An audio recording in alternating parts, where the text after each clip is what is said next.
estava assistindo um noticiário sobre essa guerra e um repórter entrevistando uma mulher cristã que mora em Israel, que estava gestante.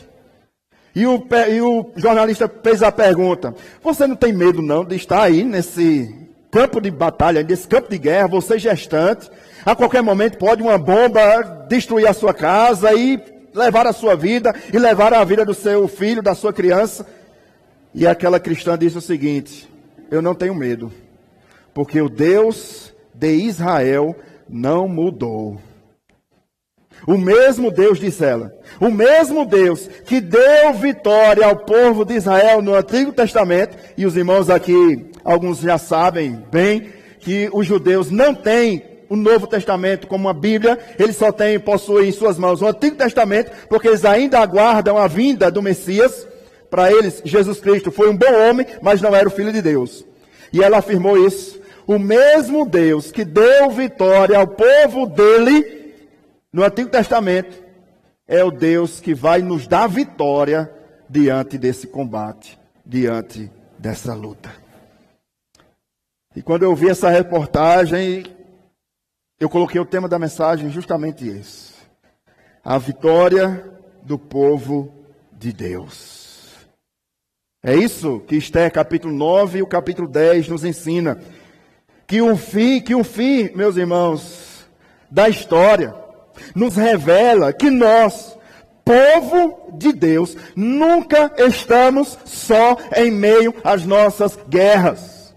Que nós nunca iremos padecer em meio às nossas lutas diárias e constantes. Nós não estamos só, pelo contrário, há o Deus dos céus, Senhor dos exércitos, que nunca perdeu uma batalha e é aquele que peleja por nós. Ele não conhece desistência, ele não conhece derrota, ele é triunfante, o Senhor dos exércitos, diz o salmista no Salmo 46, o Senhor dos exércitos está conosco, o Deus de Jacó é o nosso refúgio. A vitória é certa, irmãos e irmãs, porque maior é aquele que está conosco do que aqueles que se levantam contra o povo de Deus. A vitória é certa, porque Deus está com seu povo. O texto de Esther, no capítulo 9, começa dizendo as seguintes palavras. Eu gostaria que você atentasse os seus olhos para o versículo de número 1 até o versículo de número 10. Primeira divisão do texto, nós podemos perceber que o povo de Deus estava engajado na luta. Olha o que diz o texto sagrado.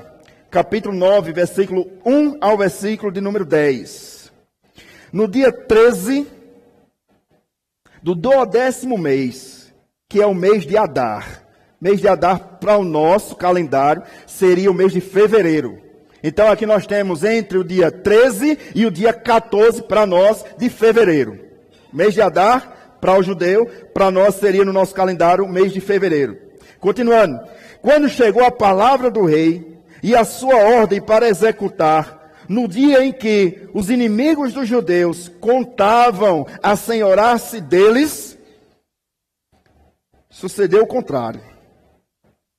Perceba como a mão de Deus, a mão invisível que nós já vimos em exposições anteriores, como a mão de Deus move a história. Os inimigos do povo de Deus pensavam que iam se assenhorar do povo de Deus. O inimigo do povo de Deus pensava que ia destruir o povo de Deus, mas o texto nos diz que foi o contrário. Pois os judeus é que se assenhoraram dos que os odiavam. Eles é quem venceram a guerra. Versículo 2 diz: porque os judeus, nas suas cidades, em todas as províncias do rei Assuero, se ajuntaram. Se você gosta de marcar sua Bíblia, está aí um versículo para você marcar nessa noite. Todo o povo de Deus era um só exército. Sabe por que o povo venceu, irmãos? Porque todo o povo judeu se ajuntaram.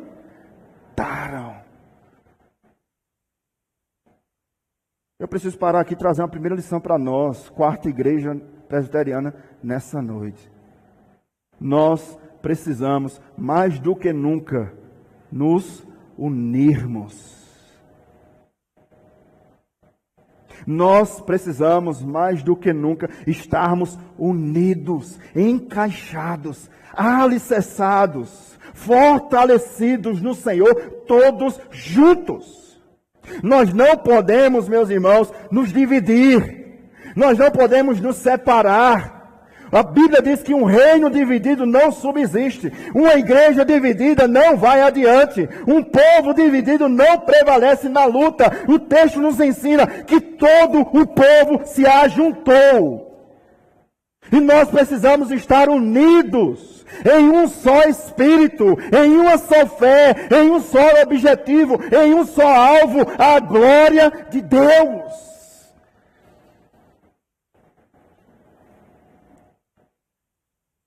O texto nos diz que todo o povo, desde os seus oficiais persas até aos homens mais simples dos judeus, todo o povo se ajuntou. Essa é a primeira aplicação, meus irmãos, que eu queria trazer para a nossa igreja em particular nessa noite. Nós precisamos ser uma igreja unida. Unidade. O salmista nos diz isso, o Salmo 133, que talvez seja um dos salmos muito conhecidos de todos nós. Ó, quão bom e quão suave é que os irmãos vivam. Eu já falei isso em pregações anteriores. Mas a dor do outro deve ser a minha dor. O propósito de oração do presbítero Carlos, por exemplo, deve ser o meu propósito de oração. Nós precisamos estar unidos. Não é tempo de separar, não é tempo de dividir, é tempo de unir. E nós só iremos prevalecer se nós estivermos unidos em um só objetivo, com um só propósito.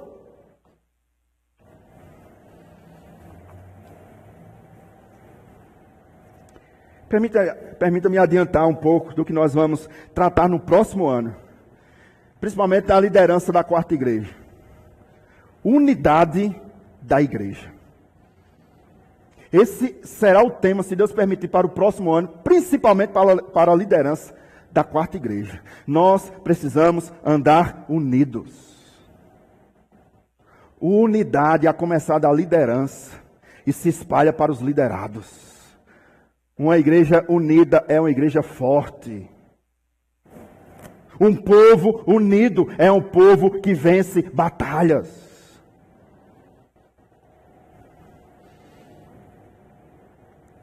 Versículo 2.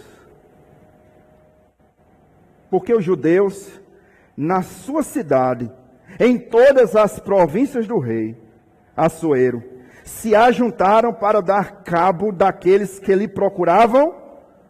O objetivo é esse. O propósito do povo se juntar é esse. Nós vamos eliminar todo aquele que se levantar intentando mal contra o povo. Pode ser quem for. A guerra é essa, irmãos. E o povo estava unido nesse propósito. E ninguém podia resistir-lhes, porque o temor que inspiravam caiu sobre todos aqueles povos.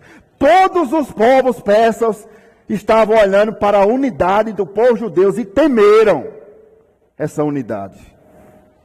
O versículo 3 nos diz o seguinte: todos os príncipes das províncias, ou seja, até aqueles que não eram judeus, todos os príncipes das províncias, e os sátrapas, e os governadores, e os oficiais do rei, auxiliaram quem? Os judeus. Meus irmãos, há algo importante para nós compreendermos. Quando o povo está unido, até quem não faz parte do povo se junta ao povo. E isso eu posso ver, por exemplo, em Atos capítulo de número 2, no início da igreja primitiva. O texto nos diz que era o coração de todos. Todos estavam unânimes. É a igreja do Senhor. Mas o que nós vemos hoje em nossos dias é cada um por si, e Deus é um ditado maligno. Cada um por si e Deus por todos, como se Deus apoiasse a divisão, né? Não, meus irmãos. Quando a igreja está unida, até o ímpio se aproxima. Ou nós podemos ser e dar bom testemunho, ou nós podemos ser e dar mau testemunho. Ou nós prestamos um serviço ao Senhor, ou nós prestamos um desserviço ao Senhor. Pastor, quando eu presto um desserviço ao Senhor? Quando você não está unido. Você transforma o serviço em um desserviço. Você atrapalha mais do que ajuda. Por isso, é preciso unir e não dividir. Até o ímpio, diz o versículo 3, até o ímpio se ajuntou ao povo de Deus. Versículo 4 diz o seguinte: porque Mordecai era grande na casa do rei, e a sua fama crescia por todas as províncias, e ele se ia tornando mais e mais poderoso. Olha o resultado dessa grande guerra, quando o povo está unido. Versículo 5 até o versículo de número 10. Feriram, pois, os judeus a todos os seus inimigos. Não sobrou ninguém. A golpes de espada, com matança e destruição. E fizeram dos seus inimigos o que bem quiseram. Só na cidadela de Suzã, imagine, 127 províncias. Só em uma que era a capital do império, chamada de Suzã, diz o texto, versículo 6, só na capital, na cidadela de Suzã, os judeus mataram e destruíram quantos?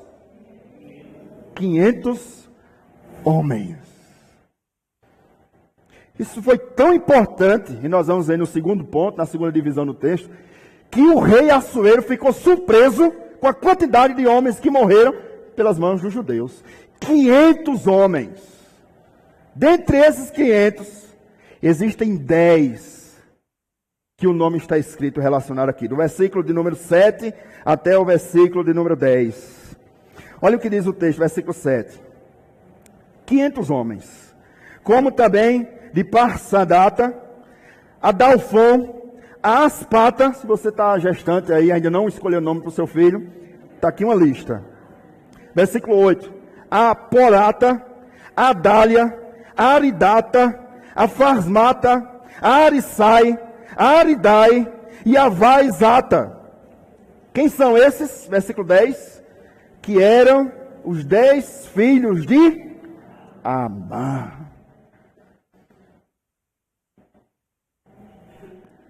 Amã havia morrido, nós já vimos isso, pregação domingo passado. Está lá no canal da nossa igreja. No capítulo de número 7 e o capítulo 8. Olha, presta atenção. Um pai, quando é um bom exemplo, todo filho é inevitável, todo filho vai seguir os exemplos dos pais, quer seja para o bem ou para o mal. Aqui nós vemos o exemplo de filhos que seguiram o exemplo do pai para o mal. Por quê? Porque Amã foi justamente aquele que encabeçou o edito real para a matança do povo judeu. E os filhos seguiram os passos do seu pai. Amã já havia sido enforcado na forca que ele produziu, que ele mandou fazer, uma forca de cerca de 25 metros, para enforcar Mordecai, tio de Esther. E quem morreu nessa forca não foi Mordecai, foi o próprio Amã. O feitiço virou contra o feiticeiro, como nós dizemos popularmente. E agora os filhos dele, ao invés de se arrependerem e de pedir perdão, os filhos de Amã foram combater contra o povo de Deus. Resultado, morreram os 10.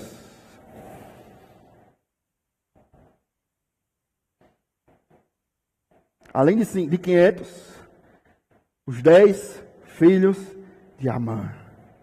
Aqui receberam eles o resultado. Eis o resultado. de todo aquele que se levanta contra o povo de Deus. E é por isso que essa cristã, que eu falei no início do sermão, ela afirmou: Deus de Israel não mudou, Ele nos dará a vitória como fez com o povo no Antigo Testamento. Justamente, eis, meus irmãos e irmãs, o resultado de todo aquele que se levanta contra o povo de Deus. Aqui nós podemos perceber que durante toda a história do povo de Deus, os inimigos nunca, eu vou repetir, os inimigos nunca triunfaram sobre o povo de Deus. Sabe por quê? Porque o povo de Deus, como eu falei hoje pela manhã, nós não somos ovelhas desgarradas, nós temos um bom pastor. Você, meu irmão, minha irmã, você não está sozinho.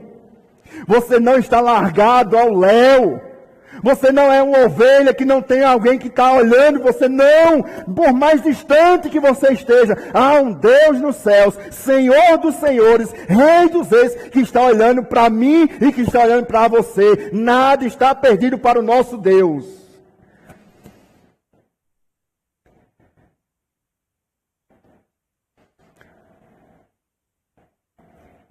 E as portas do inferno não prevalecerão contra a igreja do Senhor. Sabe por quê, meu querido? Porque é o Senhor quem luta as nossas guerras. Porque é o Senhor quem luta as suas guerras. Porque é o Senhor quem vai adiante de vós. Eu queria que você deixasse marcado, por gentileza, Esther, capítulo 9, nós vamos voltar para a segunda parte desse texto, mas eu queria que você voltasse sua Bíblia para o livro de Êxodo, capítulo 14.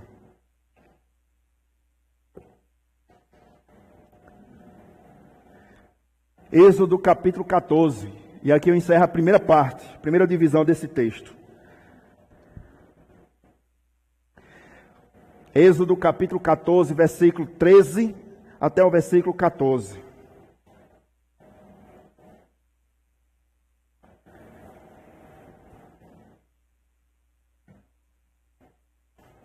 Permita-me rapidamente, enquanto você procura, Êxodo capítulo 14, versículo 13 ao versículo 14, trazer rapidamente o panorama desse texto. O povo de Israel, povo de Deus, havia saído do Egito. Diante do povo se encontrava o Mar Vermelho. Do lado direito do povo, deserto. Do lado esquerdo do povo, deserto. Atrás do povo, vinha um exército de Faraó. E agora? Vai correr para onde? O texto nos diz o seguinte. Todos encontraram Êxodo, capítulo 14, versículo 13 até o versículo 14. Vamos ler todos juntos? A uma só voz? Moisés, porém, disse ao povo: não...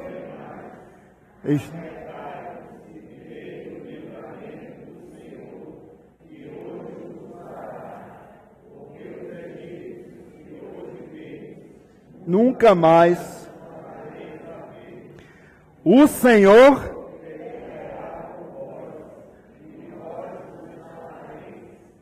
sabe por que nós estamos de pé? É porque o Senhor tem pelejado por nós. Sabe por que o povo venceu? Porque o Senhor pelejou por ele. Meu irmão, minha irmã, em tempos de guerra, descanse, porque o Senhor tem pelejado por nós. Na sua luta individual, você que está aqui, você que está nos acompanhando por meio dessa transmissão, na sua luta individual, na sua guerra particular, descanse o seu coração, porque o Senhor tem pelejado por você. O Senhor tem pelejado pela igreja. Nós estamos, meus irmãos, com as portas abertas, porque o nosso Senhor tem pelejado por nós. Nos encontramos na casa do Senhor, no dia do Senhor, nesta noite, meus irmãos, reunidos, porque o Senhor tem pelejado por nós. Eu não tenho dúvidas. A quarta igreja só está aberta hoje, porque é o Senhor que tem pelejado por nós. Lutas enfrentamos, dias difíceis, turbulentos, agitados, guerras. Mas até aqui nos ajudou o Senhor. Volte comigo lá para Esther. E aí eu parto para o segundo ponto. Segunda divisão desse texto. Você entendeu que é o Senhor que peleja por você? É o Senhor quem dá vitória ao povo de Deus. Não é pelas suas forças, nem pelas suas armas. Não, não. Não é pelo seu conhecimento. Não é pelas suas táticas. Não, se eu fizer assim talvez dê certo. Não, não. É porque o Senhor tem pelejado por vós. Por isso, só você que chegou nessa noite inquieto, com o coração agitado, apertado, angustiado, descanse. Descanse. Há um Deus nos céus que trabalha por aqueles que nele espera. Descanse, pastor, a luta está grande, o senhor não sabe o que eu estou enfrentando. Não sei, mas eu sei que o meu Deus, que é o seu Deus, está conosco. Salmo 46, 10. Aquietai-vos, sabei que eu sou Deus. Ele não mudou. Ele é o mesmo. As lutas mudam, né? Umas mais fortes. As tempestades vêm contra o nosso barco. E às vezes o nosso barquinho parece tão pequeno, né? Diante das lutas, diante dos vendavais, diante das tempestades. O seu barco pode ser pequeno, mas o seu Deus continua grande. Descanse. É Ele que tem pelejado por nós. O futuro. Descanse. Ei, Marta. Descanse, Marta. Preocupada e angustiada com muitas coisas. Descanse. O seu futuro pertence ao Senhor.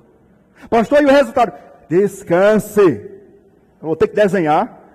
Descanse, o resultado está nas mãos do Senhor. A última palavra não é a de homens, a última palavra é a de Deus. Primeiro ponto, sai daqui nessa noite em paz, descanse. O seu Deus peleja por você. Segundo lugar, segunda do nosso texto, versículo 11 ao versículo de número 16. Nós percebemos, meus irmãos, que um dia não foi suficiente para uma vitória dessa magnitude. E aí vem mais um pedido de Esther.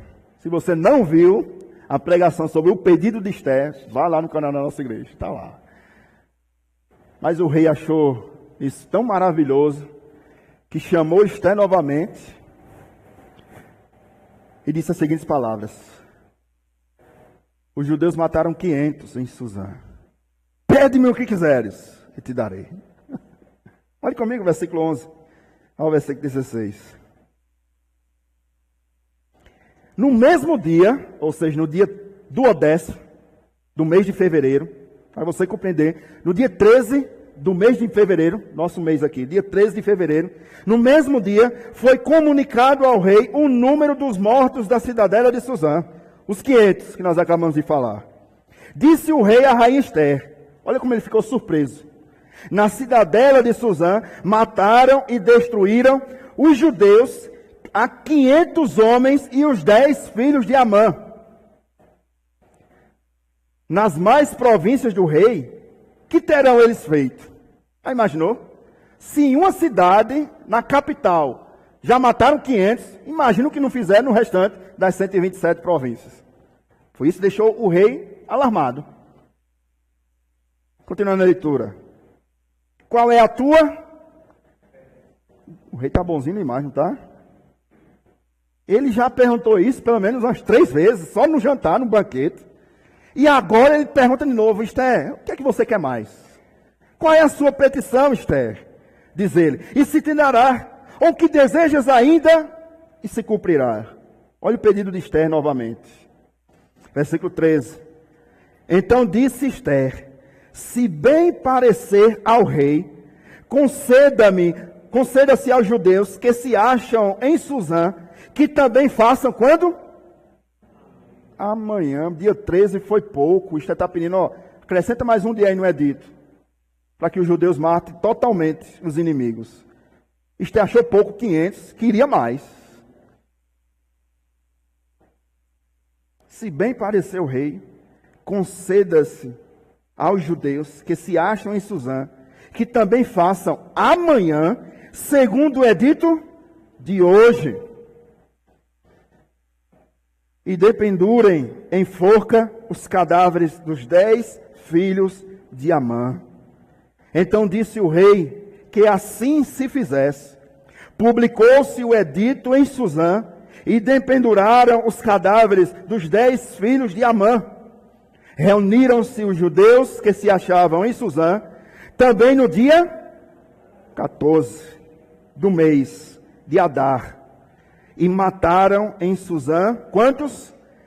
300 homens, porém do despojo não tocaram. Versículo 16. Também os demais judeus que se achavam na província do rei se reuniram e se dispuseram para defender o quê? A vida. E tiveram sossego dos seus inimigos. E mataram a 75 mil dos que os odiavam. Porém, no despojo não tocaram. Se nós lêssemos por lei esses versículos, nós chegaríamos à conclusão de que Esther já não era mais aquela de antes, né? Aquela Esther meiga, né? Que nem fez o pedido de tão nervosa que estava, foi preparar um banquete, chamou Amã e Assuero para um banquete. No banquete, nem o pedido fez ainda, fez outro banquete. Nem parece a mesma Esther. Entretanto, irmãos e irmãs, os comentaristas são unânimes ao afirmar que Esther não estava aqui se transformando em outra Esther maligna. Não. Esther, o texto deixa claro, ela estava cuidando da vida do seu povo. Ela estava dando livramento ao povo judeu. Não era uma matança para derramar sangue, não. Era para livrar a vida do povo judeu. Por que ele chegou a essa conclusão? Porque em 2 versículos, o versículo 15 e o versículo 16, eles destruíram o povo inimigo, mas eles não tocaram, os 2 versículos repetem a mesma coisa. Eles não tocaram nos despojos. Sabe o que é despojos? O resto que fica, as propriedades daqueles que foram mortos. O edito era o seguinte: os judeus podem salvar a sua vida, matando seus inimigos e tomando posse dos despojos, das propriedades deles. Mas o povo de Deus não queria tomar nada dos outros, apenas queria livrar a sua própria vida. De fato, aconteceu. E o resultado foi ampla derrota dos seus inimigos. É assim que se faz com todo aquele que se levanta contra o povo de Deus. Sabe essa guerra desse grupo terrorista? Mais uma vez a cristã.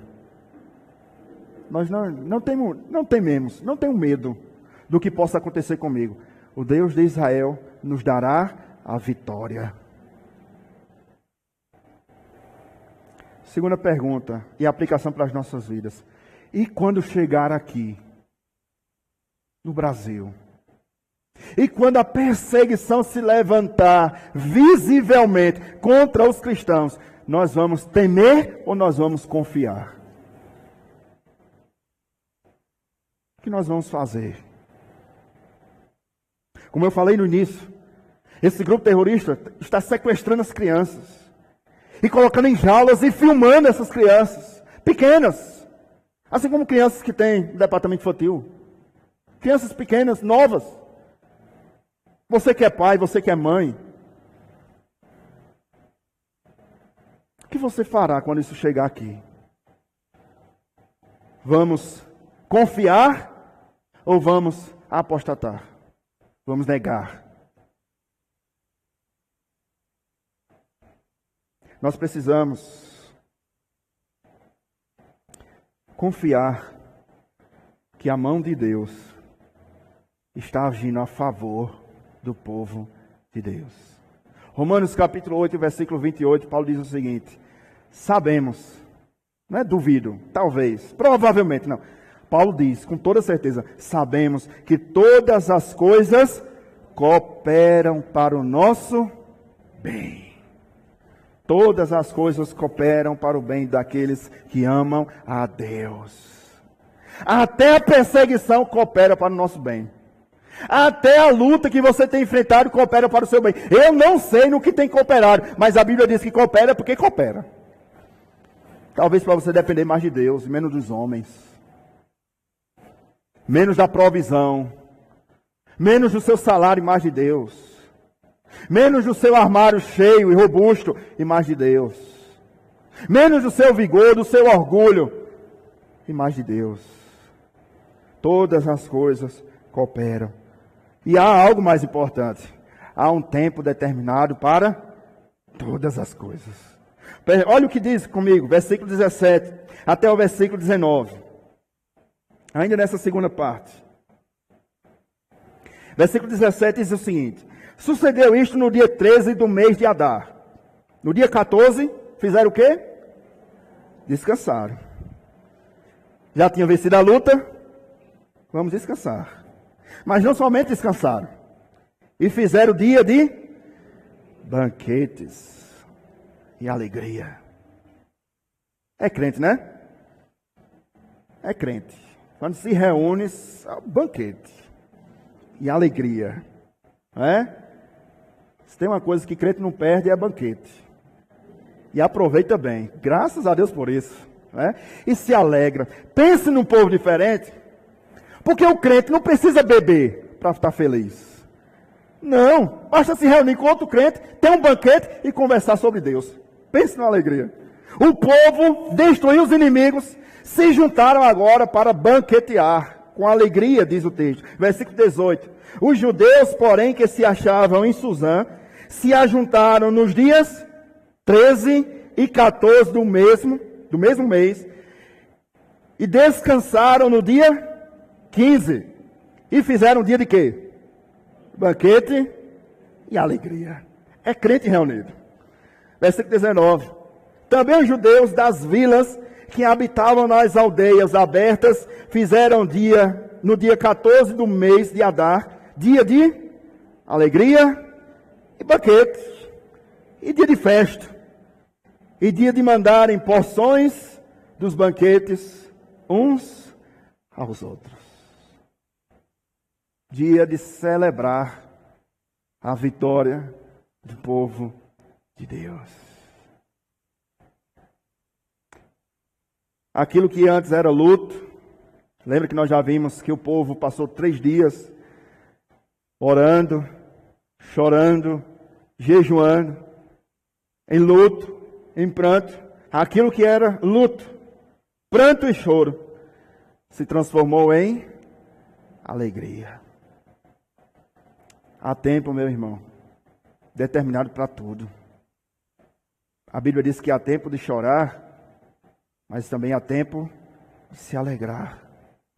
A mesma Bíblia nos diz que o choro dura uma noite, mas a alegria vem pela manhã. Há tempo para tudo. E sabe o que aconteceu? É que a festa não ficou somente ali, no dia 13 e no dia 14. A festa deveria ser repetida por muitas gerações. Até hoje se faz essa festa. Se você não viu, está lá no canal da nossa igreja. Olha o que diz o versículo 20 ao versículo 32. Mordecai escreveu estas coisas e enviou cartas a todos os judeus que se achavam em todas as províncias do rei Assuero, aos de perto e aos de longe. Olha o que continha na carta, versículo 21. Ordenando-lhes que comemorassem o dia 14 do mês de Adar e o dia 15 do mesmo, quando? Todos os anos. Isso acontece ainda hoje. Os judeus ainda hoje comemoram esta batalha, esta vitória, que é chamada a festa do Purim. Olha o que diz o texto. Versículo 22. Como os dias em que os judeus tiveram sossego dos seus inimigos, e o mês que se lhe mudou de tristeza em alegria, e de luto em dia de festa. Esse é o propósito da festa, que deveria ser feita anualmente, para que se fizessem dias de banquete e de alegria, e de mandarem porções dos banquetes uns aos outros e dádivas aos pobres. Assim os judeus aceitaram como costume. É aqui, irmãos, que a coisa desanda. Porque uma coisa que é costume, muitas das vezes ela não é celebrada com convicção. O texto nos diz que isso deveria ser costume todos os anos. No dia 13 e no dia 14. Hoje, os judeus comemoram da seguinte maneira: no dia 13 de fevereiro, os judeus se reúnem para ler o livro de Esther, se você não viu. E quando eles chegam no nome Amã, tradicionalmente, eles pisam no chão, cospem e dizem: maldito seja Amã. Isso no dia 13. No dia 14, eles costumeiramente se reúnem com banquetes, festas e dão porções aos pobres. Sabe por que, infelizmente, esse é o ponto trágico da história, não de Esther, mas dessa festa? Porque, meus irmãos e irmãs, eles deveriam comemorar a vitória do povo de Deus.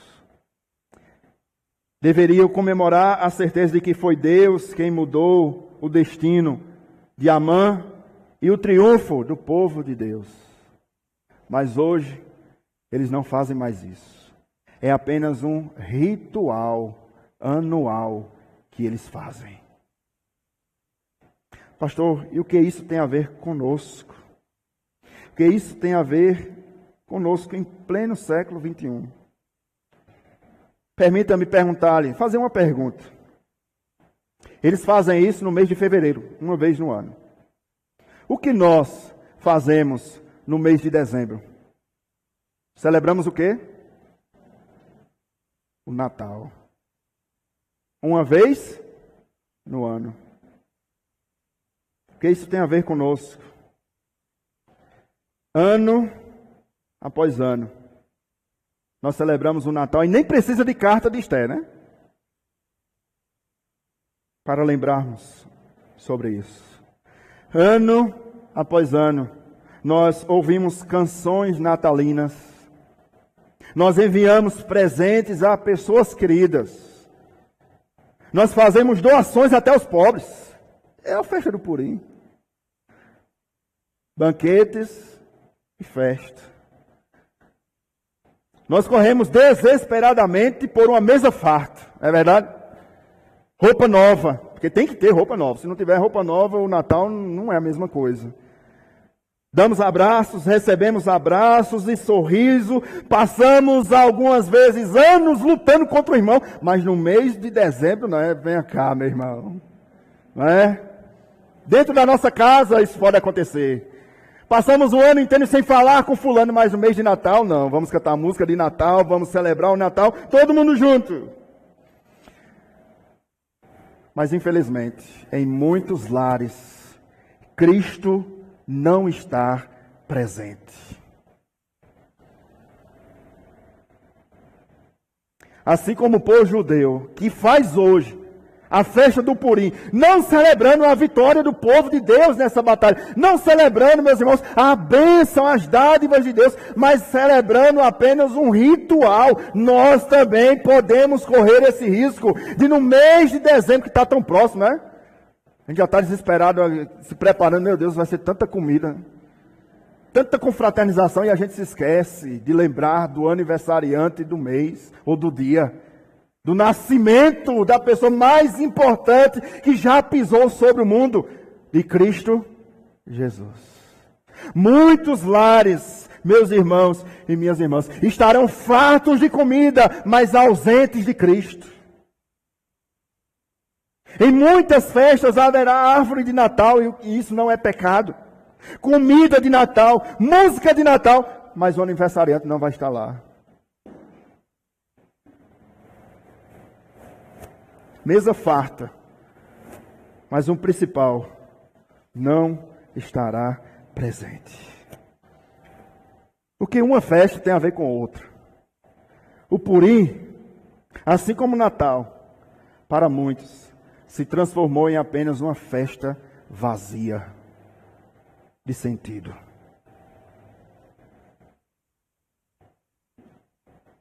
E eu não estou afirmando aqui que você não comemora o Natal, não faça isso. Comemore o Natal. Mas que você possa comemorar o Natal de maneira correta. Que você possa celebrar a vinda do Cordeiro de Deus, que tira o pecado do mundo. Que o Natal não seja mais um ritual como é hoje a festa do Purim. E sobre os cânticos de Natal? Cante. Aliás, não se preocupe. Esse será o tema da nossa próxima exposição. Série de exposições. Os cânticos de Natal. Finalzinho do mês de novembro e o mês de dezembro. Mas por hoje, basta-nos olhar para essa festa e analisar ao nosso coração nessa noite. O domingo é um dia de festa. É um dia em que o povo de Deus se reúne para celebrar a vitória de Cristo na cruz do Calvário. E aí nós podemos, assim como o Natal e assim como a festa do Purim, nós podemos, meus irmãos e irmãs, correr o risco de estarmos apenas em um momento litúrgico. E celebrarmos o domingo, o dia do Senhor, como algo que nós poderíamos fazer isso em outro dia. Apenas por estarmos presentes na casa do Senhor. O que eu chamo a sua atenção é que nós possamos nos reunir domingo após domingo, com alegria e com convicção de que você saiu da sua casa para se reunir com seu irmão para celebrarmos ao Cordeiro de Deus que tira o pecado do mundo. Não faça desse momento apenas algo litúrgico. Faça isso, faça aquilo, não faça isso. Não! Que nós possamos nos reunir no domingo, irmãos, no dia do Senhor, na casa do Senhor, com o coração alegre. É isso que diz o salmista, Salmo 122, versículo 1. Alegrei-me quando me disseram, vamos à casa do Senhor. Que ir à casa do Senhor não seja algo penoso ao seu coração. Pelo contrário, que você se sinta alegre, motivado. Por quê? Porque na casa do Senhor nós podemos entoar louvores juntos. Porque na casa do Senhor nós podemos elevar a nossa voz em oração juntos, em comunhão, em um só objetivo. Lembra o primeiro ponto? O povo estava junto.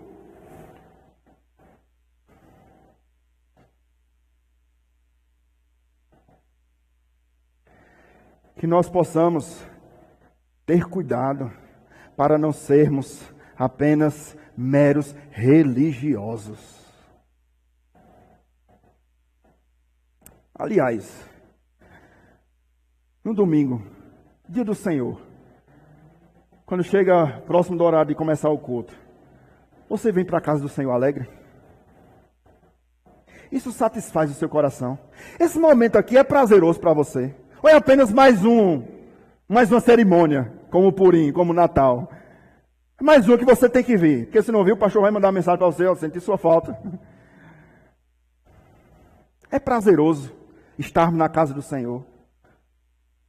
Presbítero, creio eu que foi o presbítero Carlos que falou hoje pela manhã. Aprendendo da palavra do Senhor. Se regozijando em crescer em graça e conhecimento dessa palavra. Isso é prazeroso para você, estar em comunhão com os irmãos.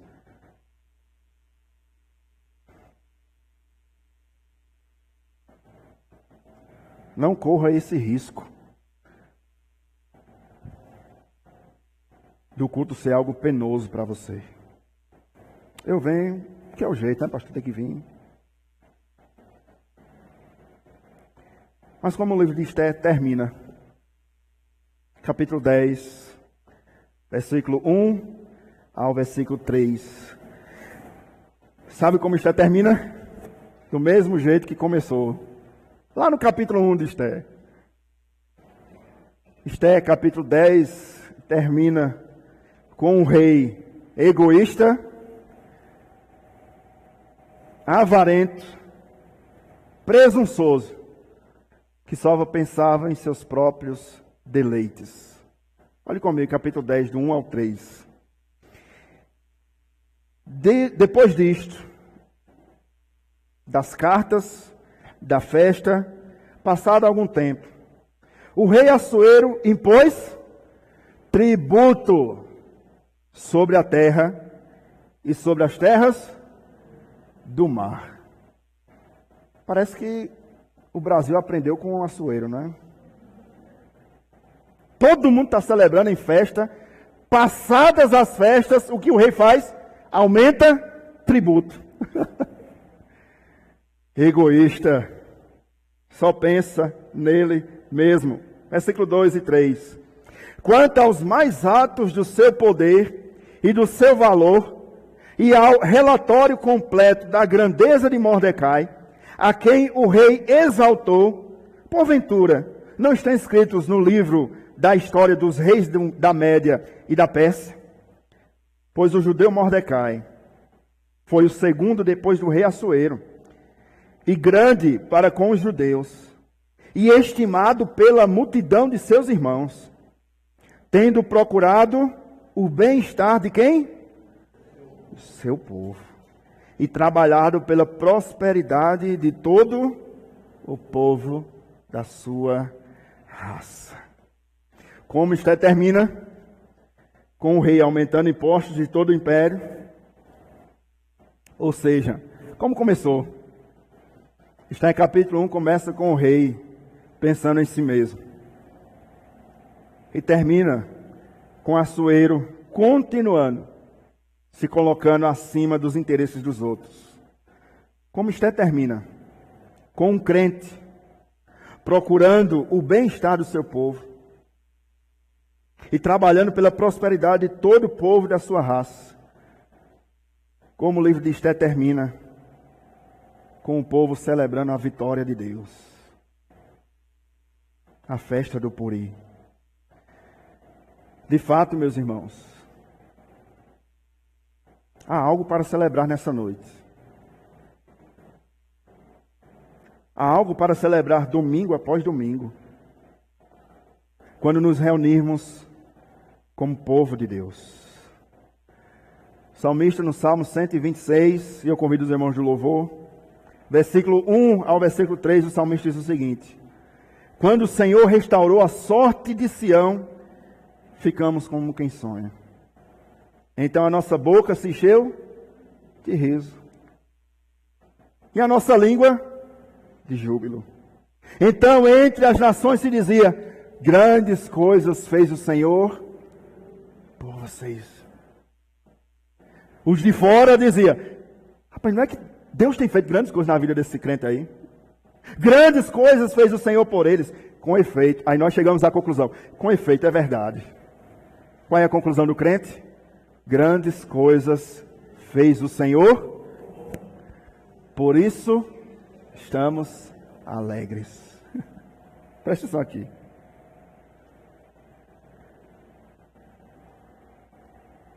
Estamos aqui reunidos nessa noite para celebrar a vitória de Cristo na cruz. O domingo é isso. É celebrar a ressurreição de Cristo. Celebrar, guarde isso na sua mente. Na sua morte, nós temos vida. Antes nós tínhamos choro, agora nós temos riso. O pranto da nossa alma se transforma em festa. As trevas que estavam em nosso íntimo se transformaram em luz, e a perspectiva do inferno se transformaram em certeza do céu. Certamente temos algo para celebrar nessa noite. O maior de todos os motivos: o nosso nome está escrito no livro da vida. E não há nada e não há ninguém que possa arrebatar das mãos do pastor as suas ovelhas. Eu queria, para encerrar, que você abrisse em 1 Coríntios, capítulo 15. E eu encerro o livro de Esther, trazendo à sua memória a maior de todas as vitórias que nós podemos ter. 1 Coríntios, capítulo 15, versículos 55 ao versículo 57. 1 Coríntios, capítulo 15, versículos 55 até o versículo 57. E eu convido os irmãos, assim que encontrarem, a ficarmos de pé. Nós vamos ler todos juntos esse texto, a uma só voz, independente da versão da sua Bíblia. Você quer um motivo para agradecer ao Senhor nessa noite? Ah, pastor, eu não tenho aquela vitória que eu queria.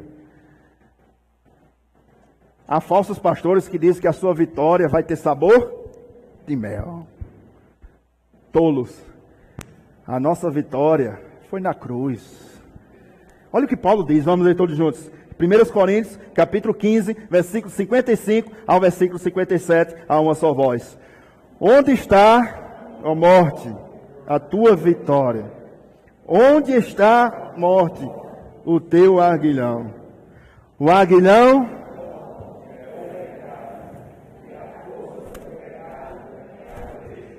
graças que nos dá por intermédio do nosso Senhor Jesus Cristo.